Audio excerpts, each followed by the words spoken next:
Before I left Deadwood in Dakota Territory, I saw the beginning of winter and the end of a man.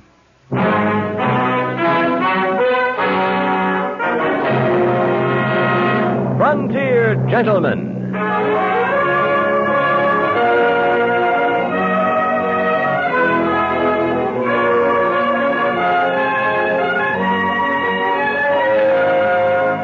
Herewith an Englishman's account of life and death in the West.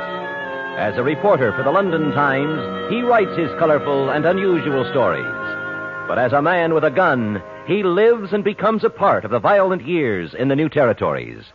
Now, starring John Daner, this is the story of J.B. Kendall, Frontier Gentlemen.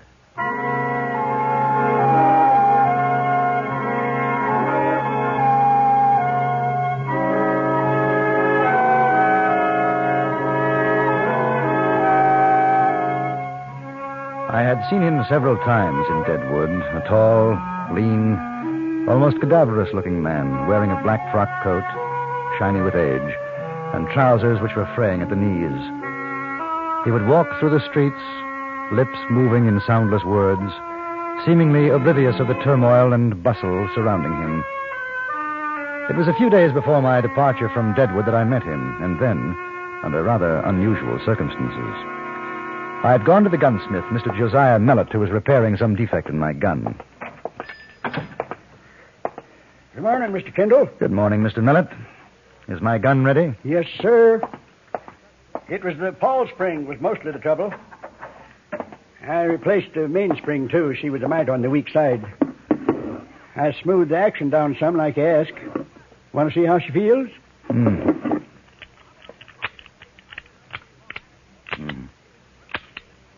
Yes. Yes, very good, Mr. Mellett. Thank you. Don't see many of those double-action Frontiers. Kind of new on the market. How do you like it? Very much. A good weight and quite accurate. Oh, I'll need some cartridges. Box? 2, I think. So you're pulling out of Deadwood, eh? In a couple of days. Going east? As far as the Missouri. I'll be taking the boat down to St. Louis. I'd sure like to see that old town again. It's been more than 15 years since I was there. Oh? Will there be anything else, Mr. Kendall? No, I don't think so, thank you. How much do I owe you? Let me see now. I wish to purchase a gun. I'll be with you in a minute, mister. Please, there's no time. I must have it now. As soon as I'm through. You don't understand. There's a man looking for me. He'll kill me. No, he won't. Not in here, he won't. You can see I him don't right allow out the shooting window in my there. place. Not with all this black powder around. No, sir. Please. Now, you just take it easy, mister. No, it's all right, Mr. Mellett. I don't mind waiting. Thank you, sir. So you want a gun. What kind of a gun? It doesn't matter. Something with which I can protect myself. Mister, you take my advice. You go on up to the marshal's office. Tell him what's what, and he'll give you protection. No, I wish to buy a weapon. If you're not used to shooting, it won't do you much good. Mr. Mellett's right. He's out there waiting for me now. When I leave here, he'll kill me. Who? It doesn't matter. I beg you to sell me a gun. Look here, I think Mr. Mellett's idea is the best. Let me walk with you to the marshal's office. It wouldn't do any good. You don't know this man. He'll stop at nothing. Well, I don't mind taking the chance. It's quite possible if he sees you with someone, he won't be as anxious to start shooting. Good advice, if you ask me. Mister, you're as good as dead if you try throwing lead against a man who knows guns. You wouldn't have a chance. If you'll just wait a moment while I load. $3 will about do it, Mr. Kendall. Right. Sure hope you have a nice trip. You come back this way, stop by. Yes, I will. Well, smells like we're going to have an early winter. You won't be missing much if we do. It surely can whistle up a mean freeze around here. Yes, I've heard. There. $3? Yeah, that's right. All right. Yeah. Much obliged. Thank you, Mr. Mellett. You know where the marshal's office is at? Yes, thank you. Goodbye, Mr. Mellett. Don't mind if I watch from the door, do you? No, not at all.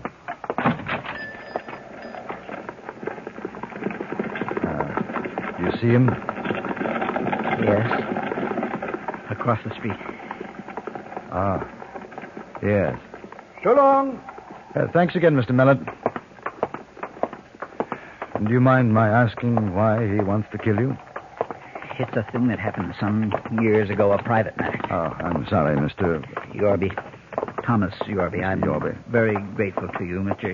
Kendall, isn't it? Yes. The marshal can't help me. Nobody can. Sooner or later he'll do it. He'll find me, kill me. He swore he would. Slow down, Mr. Yorby. He's crossing over. Now listen to me. If he starts shooting, lie down.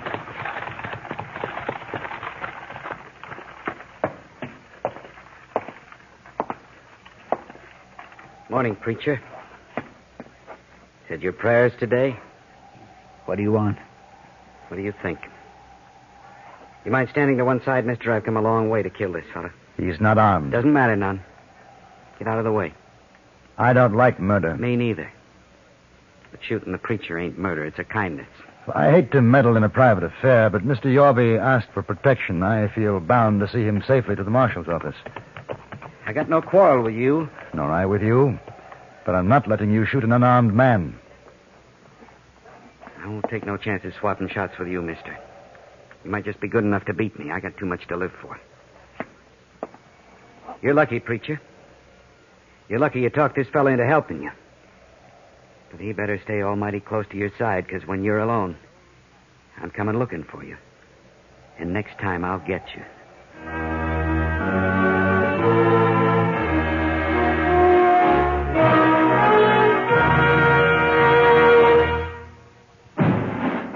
From Chrysler Corporation. The cars that can do in 59 that can do what they look like they can do. They're the cars of the forward look. 59, they can do more than other cars can do. For you, drive the cars that can do. Drive the cars that can do. Plymouth. Can do. Dodge. Can do. DeSoto. Can do. Chrysler. Can do. Imperial. Can do. The cars that can do in 59 that can do what they look like they can do. They're the cars of the forward look. 59, they can do more than other cars can do. For you. See the new Plymouth and the new Dodge at your dealers now. See the new DeSoto, Chrysler, and Imperial Friday, October 24th. The cars that can do. For you.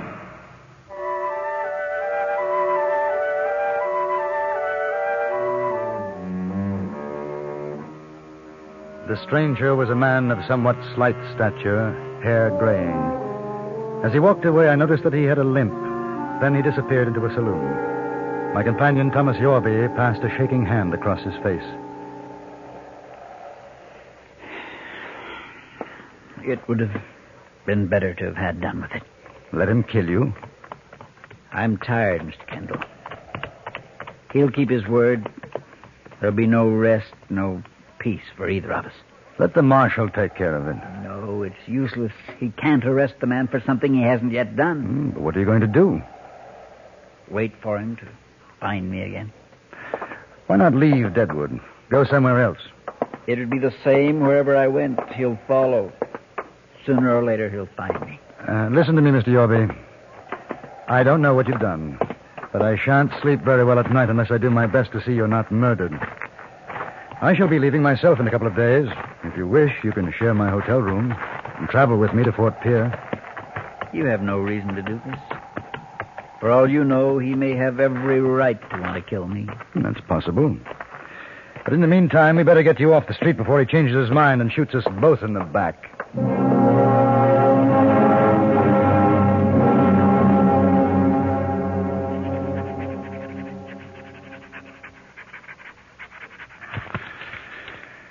There. I envy you. Oh, I thought you were asleep. No.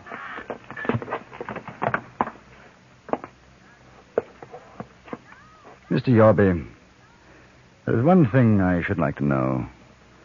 That man called you preacher. Are you a minister? I was. Oh. His name is Boyd Greer. I married his sister. She died in Hayes City. He blamed me for it.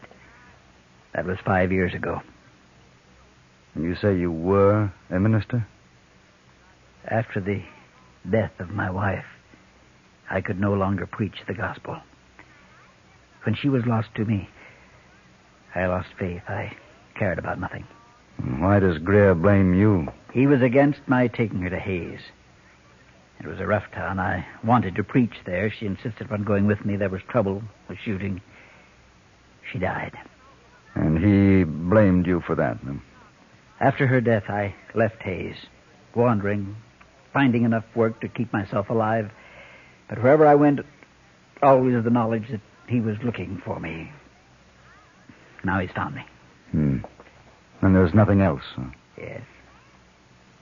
It's the thing that keeps me from sleeping in the night. The knowledge that the shooting could have been prevented. How did she die? Years ago, there was a young man who had come out of the war knowing only how to kill. He joined other young men who had the same emptiness of purpose. They drifted to Arizona Territory and on north into Kansas.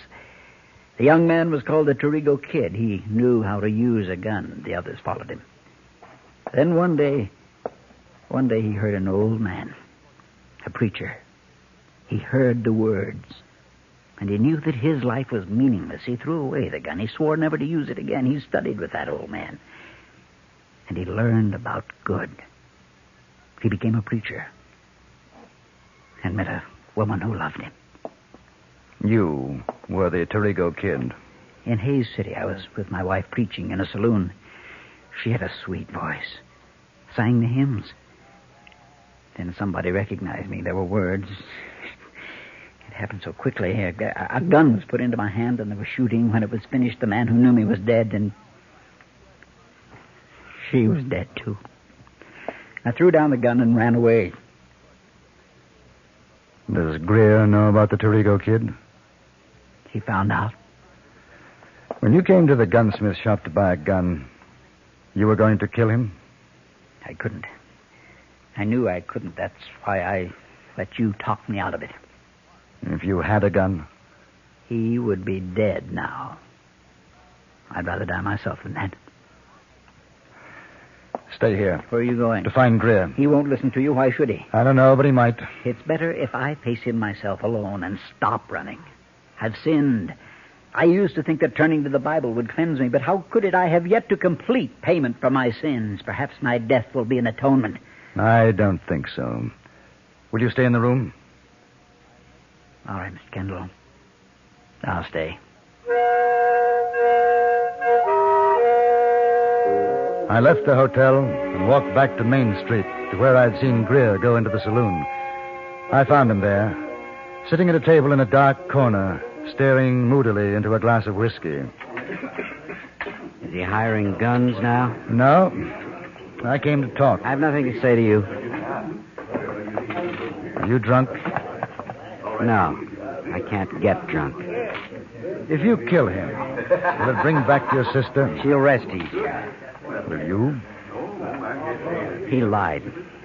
Coming into the house, that oily tongue, preaching about God, and all the time knowing what he'd been, what he was. Man can change. Not him. My sister was a nice girl. Pretty. She could have married a decent man, had kids. She could be alive today. He killed her as sure as if he shot her himself. Taking her to Hayes, throwing lead. Yes, he told me about it. Maybe he wasn't to blame. You finished what you come to say? He was going to buy a gun and shoot it out with you. He didn't. Gun shy. No. He says he could kill you in a gunfight. And I'm inclined to believe that he could. You'll never get the chance. Seems to me you're taking a lot on yourself, sitting in judgment. There isn't anybody else to do it. The law won't. The law might be more just. The law's wrong. And what does the law say about a man who kills in cold blood? It's execution. There's the difference. All right. Now I'll tell you something. I don't think you'll do it. Don't you push me too hard, mister. I might take my chances with you first. I'll make it easy for you. He's in my hotel room. I'll take you there. I won't interfere. If you think you can pull the trigger, do so. I say you won't, because you know it'll be murder, and they'll hang you for it. You lead the way, mister.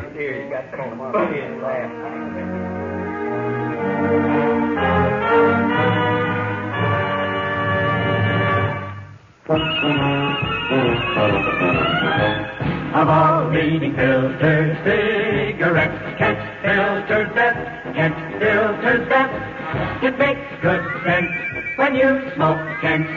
Kent filters best of all of the brands of cigarettes. Kent tastes the best.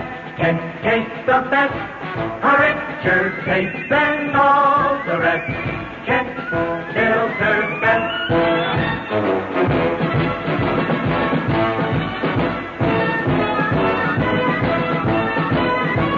It makes good sense when you smoke Kent. Of all leading filter cigarettes, Kent filters best.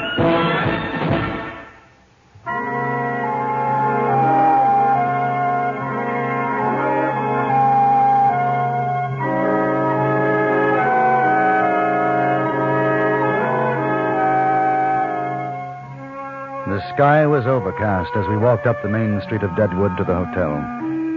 There was a chill in the air, and the steep slopes on either side of the road closed in over us, oppressive, dark. After talking to Greer, seeing him, I had reasoned that in my presence he would not kill his brother-in-law, even if given the chance. It was a risk, but the risk of allowing the two men to meet alone was greater. We walked down the shadowy hallway to my room.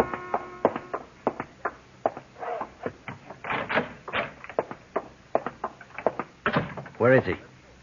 Well, I left him here. You make a move for your gun, mister, and I'll kill you. You and the preacher, mighty fancy play you're making. It was no trick. I thought he'd be here. Maybe he stepped out, huh? Then he'll come in and plug me in the back? All right. Just wait.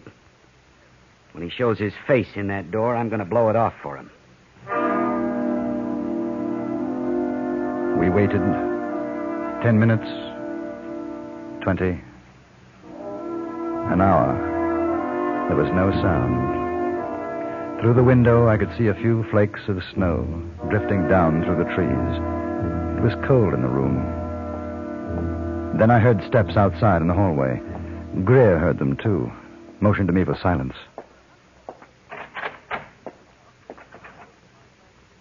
Come on in, preacher.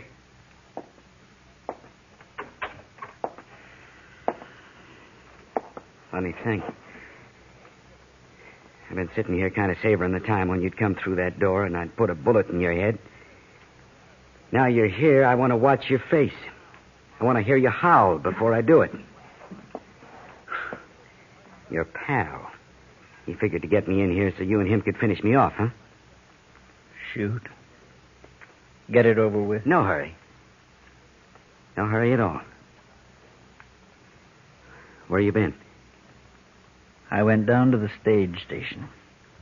But I knew I could never run far enough. So I came back. Where you wanted, preacher? If it'll give you pleasure, shoot me where it'll hurt. So you can hear me scream. It hurt when she was killed. Why shouldn't it hurt you? Don't talk anymore. Do it and let me go in peace. There won't be any peace for you. Not even when you're dead. You can't have any power over that, boy. You shut that dirty mouth of yours, you hear? I'm not afraid now. I know the wrongs I've done. I know it was my fault she died, so go on. Shoot! Shoot! Shut up! You hear me? I won't listen to that stinking greasy lip of yours like preaching to me, you hear? Just know this one thing, Boyd. I could have killed you if I'd wanted to carry a gun. I didn't. I don't have to listen anymore. Now shoot or get out. Next one I don't miss. I've had enough of this. You get back where you belong. Put away the mister. gun or I'm going to take it from you. I'm Put telling it away. All this time. All this time. Wasted time. I've wanted to kill him. Couldn't think of nothing else. Listen to me, Boyd. I'll never be able to forget. I loved her. Because of me, she's dead. I think I'm sorry you didn't shoot me. Then I wouldn't have to remember. Then that's good. That's a good thing. Mister, I'm obliged to you. I'm much obliged.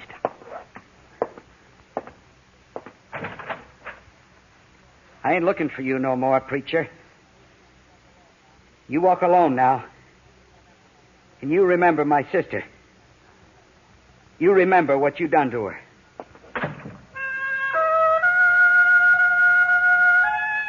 Thomas Yorby stood looking at the door for a moment. Then, without a word, he opened it and went out.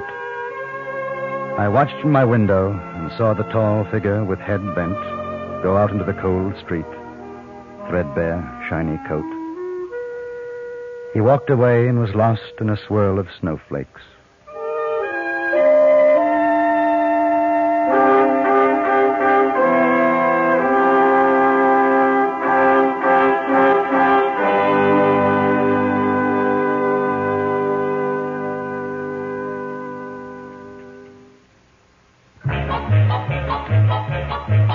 If it's new, Plymouth got it. Got it. The 59 Plymouth got it if it's new. If it's new, if it's new. The 59 Plymouth is at your Plymouth dealers now. It's new, it's wonderful, and it's here. New styling to make your heart sing. Plymouth for 59 has that fine car look. New Fury models at new lower prices. New swivel seats. Swing you in when you enter, swing you out when you leave. New push-button heater, world's simplest temperature control. New Golden Commando V8, biggest engine in the low-price field. New Miramatic mirror, new automatic headlight dimmer, new sport deck, new everything. See the completely new 59 Plymouth. Drive the completely new 59 Plymouth at your Plymouth dealers now.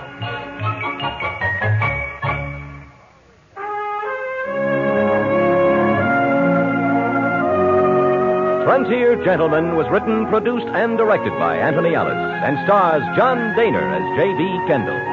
Featured in the cast were Waldo Epperson, Richard Perkins, and Ray Woods. Join us again next week for another report from the Frontier Gentleman. Bud Sewell speaking.